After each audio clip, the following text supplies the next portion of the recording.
New at 5, students in Tulsa and across the state have a rare resource to learn about the history of the Holocaust. And the Sherwin Museum of Jewish Art just received its reaccreditation, which makes it easier for it to borrow similar exhibits from other museums around the country. Fox 23's Michelle White joins us live from outside the museum near 71st and Lewis with what she learned about this today. Michelle.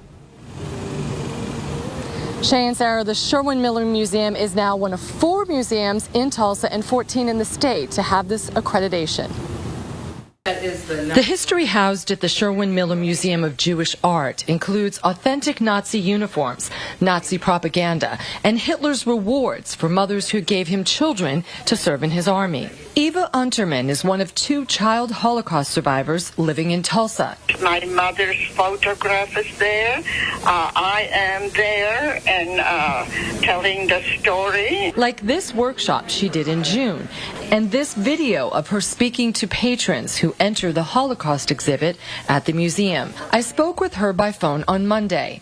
Well, I think it makes it real and authentic, and people who pay attention to that sort of things will know that the information that they get at the Sherwin-Miller Museum is correct and not just something someone invented, but indeed it is part of Jewish history. This exhibit replicates the Night of Broken Glass. The museum's reaccreditation from the American Alliance of Museums gives the museum the stamp of approval of how it stewards its collection. And it allows us to borrow from institutions that we normally wouldn't have been able to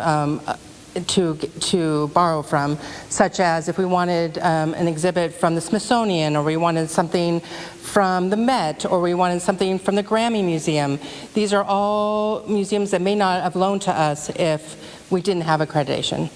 Representative John Waldron helped create standards for teaching about the Holocaust in the arts. So talking about the Holocaust, which is an example of genocide we can all agree was terrible, heinous, and should never be repeated, is an opportunity for us to talk about hate, discrimination, bigotry in our history, in our culture. Which he says provokes students to think and build a better future. Now, the museum has been here since 2003, but it really started in 1965 when a group of Tulsans got together and asked, after seeing an exhibit at the World's Fair, if they could have something similar here that celebrates their Jewish history. Live in Tulsa, covering news that matters, Michelle White, Fox 23 News.